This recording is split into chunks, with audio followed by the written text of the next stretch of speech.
Hello everybody, Bill Harrison here with Hardin Power Systems. Wanted to take a few minutes and introduce you to a new machine. It'll look familiar to some of you, but not entirely. It's a new machine. This is the Recon G5. Exclusively for Midland, USA, this is the MX-PW 500. It's designed for one and only one rig. That is their new GMRS MXT 500. So the most powerful wattage you can legally run on the GMRS bands, and I'm really liking this radio. For as much as I've been able to play with it, I can see why it's being well received and it's popular. It's a nice little, well, it's not little. It's a nice rig. The Recon G5 is similar to a lot of the other stuff you've seen us do over the years. The purpose is definitely to have an all-in-one grab-and-go turnkey system. Many people would call it a go box or a jump kit, shack in a box. Of course, we've all heard, well, Hamocan is not an unusual one. Essentially what you've got is a machine that has the ability to power the radio, so obviously there's a battery bank. It happens to be a LiFePO 4. It's got an internal method of recharging that, so we've got a built-in intelligent charger. The machine comes with an AC charger. You can charge it from the wall. You can leave it plugged in if you want to. Kind of don't need to with the LiFePO 4, but you can. You can use any 12-volt solar panel up to 60 watts. So this machine has already got a solar controller in it. It's solar ready. Kind of neat. You can also run the machine while charging it, which is super convenient. If you're obviously outside or with close access to outside, if you're operating the radio and you're able to deploy even a modest solar panel, say 40 watts or something like that, depending on your conversation duty cycle, you might not even run a deficit because that panel will be continually charging this machine even while you're using it. Obviously housed in an ammo can, like a lot of our gear is. But it's a genuine U.S. Army surplus can. It's 100% waterproof. They're very close to crush proof, especially when one of our machines is inside it. Obviously dust proof. EMP proof is it's not a debate really, but it needs an explanation. I mentioned that in the other video for Midland's new MX-PW 115. The can, short story, the can by itself, unmodified, is not bad for EMP mitigation. But with a pretty simple modification to the gasket, you can get it to be very good. Okay, so let's take a quick look at our front panel. Okay, now I might be a little biased, but man, I think this is just a pretty machine. I mean, all of our stuff is, but just the proportions with that Midland radio and the dual speakers, and you know, a lot of times we're trying so hard to make things small, which is always important.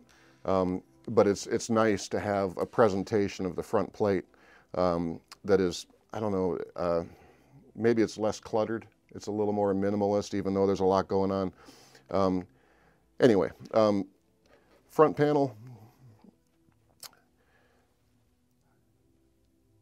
Unlike the operator, or the MX-PW 115, the Recon G5 has two forward-facing speakers. It's great for voice. It's got, those speakers have good tone for voice, and they sound good. The speakers, combined with the headphone input and the speaker defeat switch, really make a neat combination. If you're in a noisy environment, you can wear standard stereo earbuds, plug them in here.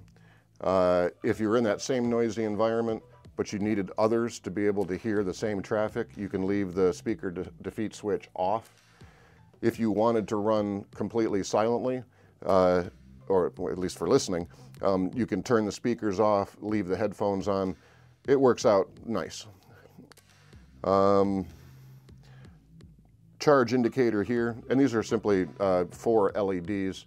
If the machine's charging, those LEDs are scrolling left to right.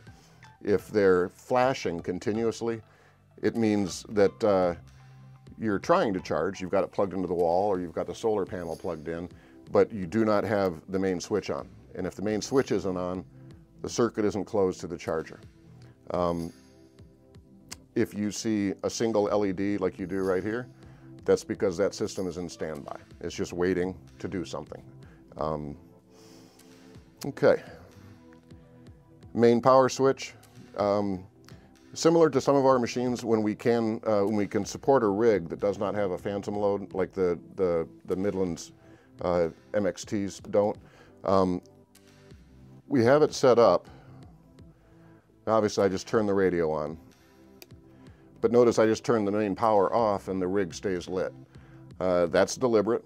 That is, it's something else, especially if you're using this in a dark environment for any period of time and your eyes become well adjusted.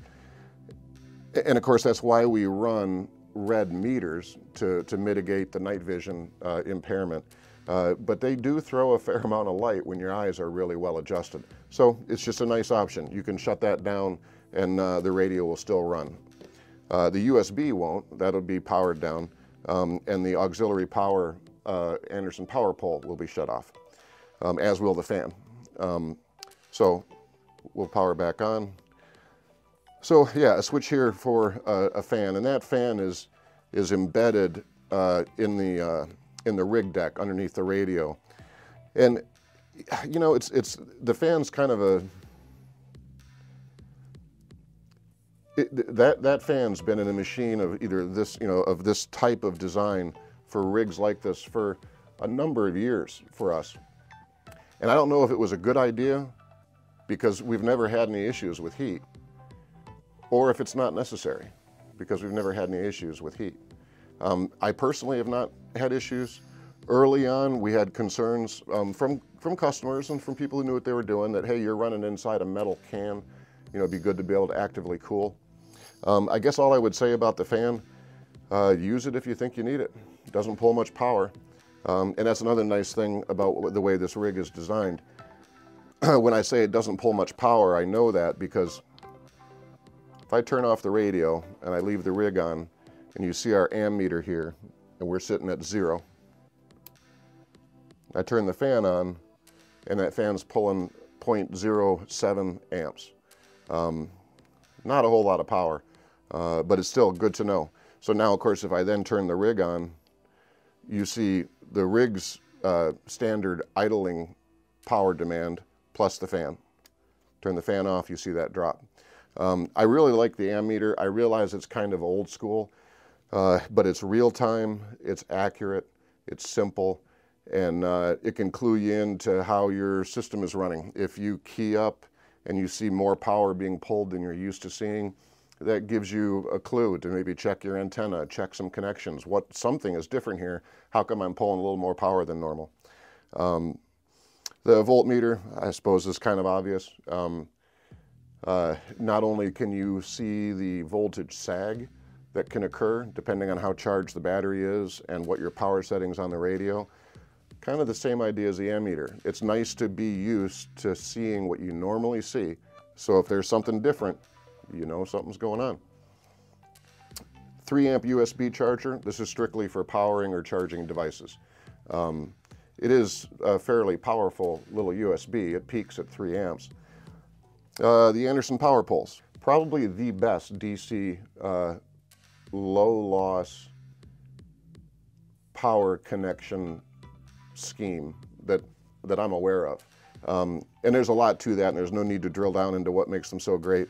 But they're great enough that we put them in our machines, and they're great enough that you'll see a lot of them in use in the amateur radio community, in ARES and races, even in like the RC world somewhat, more and more in the industrial environments where you're moving DC power and you need to be sure that things aren't plugged in incorrectly. Real quickly about the 2 power poles, you notice one is labeled direct to battery, one is labeled auxiliary power.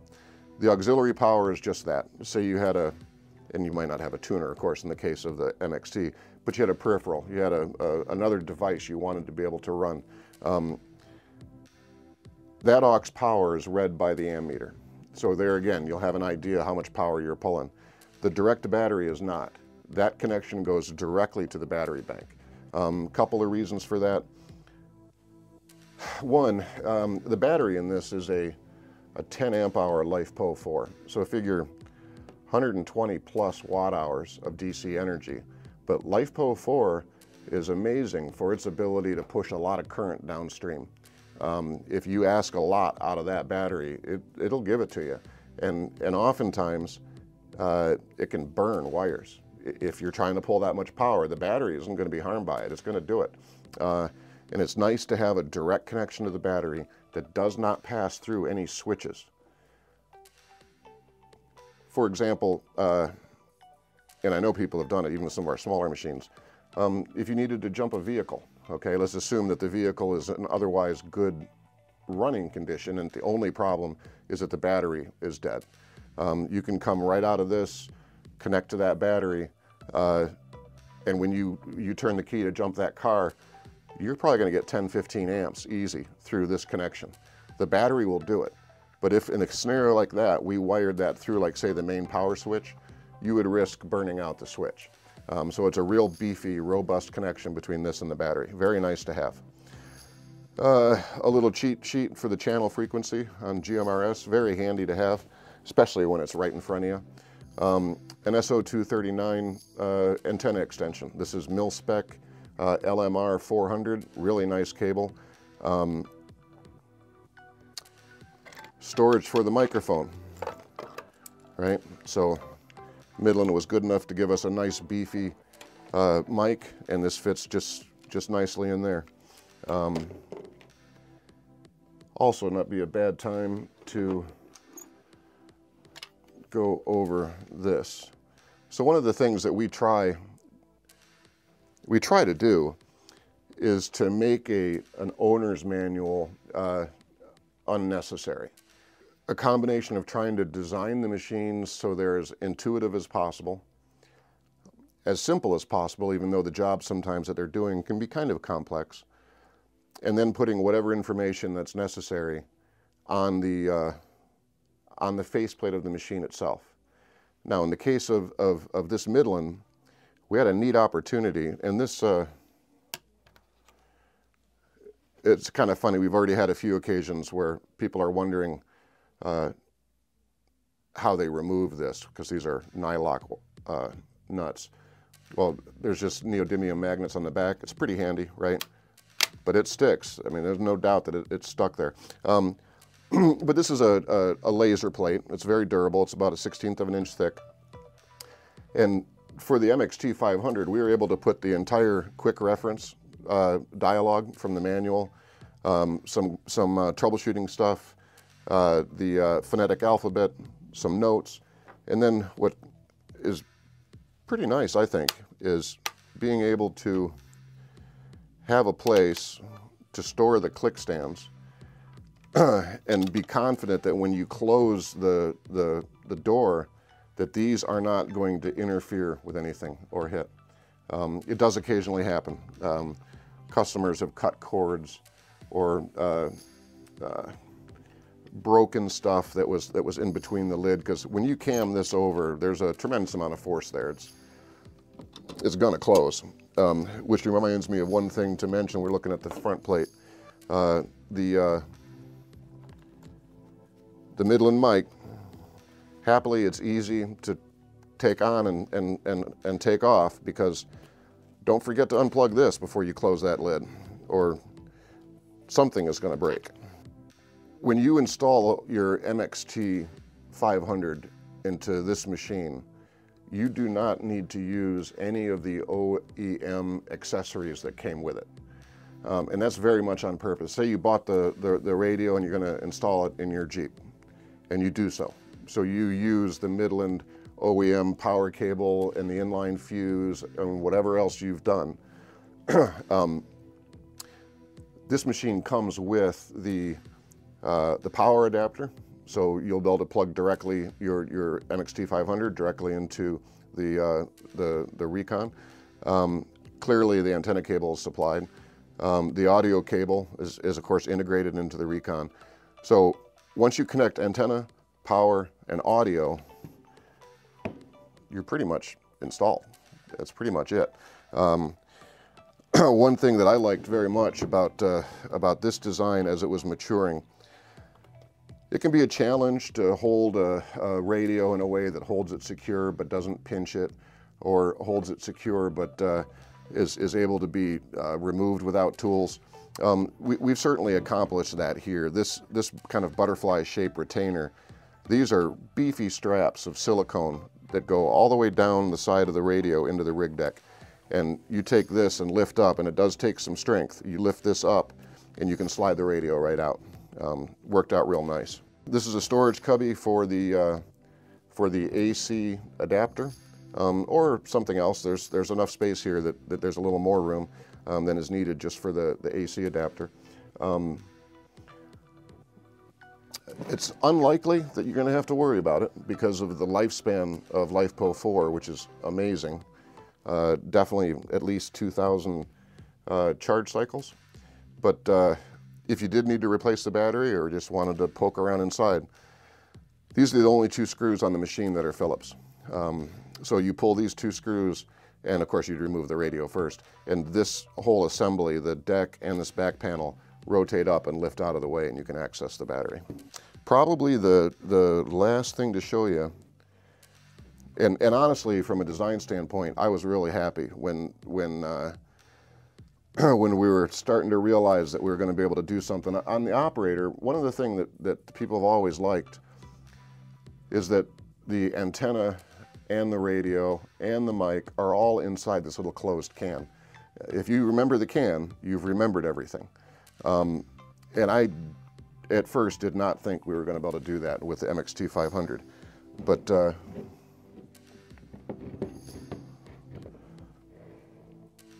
looky here. So like most of our gear, this is a marine grade HDPE. It's a really high quality material. It's kind of expensive, but it's a joy to work with. It yields well to cutting and drilling. It basically doesn't stain, nothing sticks to it, super strong. And that's what this is. It's another piece of that HDPE with some neodymium magnets. And when you put this in place, it just snaps in. But one of the neat things is that, it's maybe a bit awkward in this position, is that the antenna that comes with the MXT500, and it is pretty neat the way this worked out. You know, sometimes it's better to be lucky than good, but what happened was there's a small amount of space between the top of the internal battery and the bottom of this rig deck. So we've got a little target hole here, and the antenna itself actually slides in between the battery and the bottom of the rig, because you can see that with this installed in there, it's coming all the way up to here. But yeah, I assume we're probably going to hear some grumbling from people who have to repackage this wire. There is a lot of it, okay? What I can tell you is it does fit. And it'll probably inspire you to use good cable management practices so you don't get all twisty and out of control. But yeah, the stock OEM antenna and that OEM length of cable all fit in here. Let me put this back in.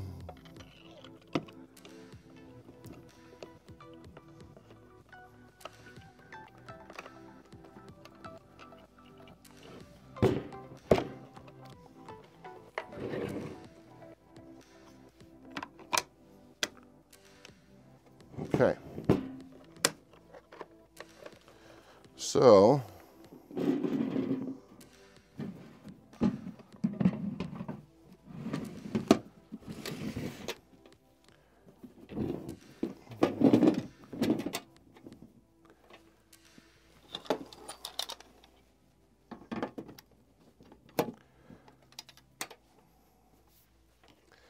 this is hopefully a really neat example of a nice execution of some excellent hardware, and a good example of some made in the USA work. And we've been delighted to partner with Midland on this. We're looking forward to building machines for you guys and for them. Yeah, the Recon G5. I really appreciate your time, and you folks take care. This is Bill Harrison with Hardin Power Systems. We'll talk to you later. Bye.